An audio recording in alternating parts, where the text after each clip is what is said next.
Kuba już nie może się doczekać, aż wyjdzie książę.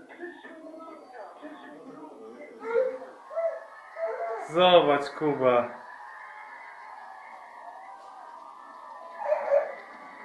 Twój kolega. Złocznika twojego, no? Dwurocznik to jest, tak, tak. To jest dwurocznik. Patrz, i o tej godzinie jeszcze nie śpi. Widziałeś? Kuba, patrz.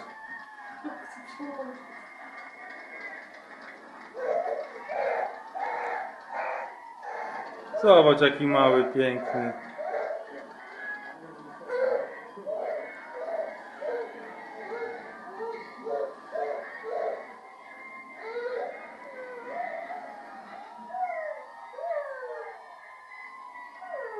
Cześć, Kuba, jaka historyczna chwila?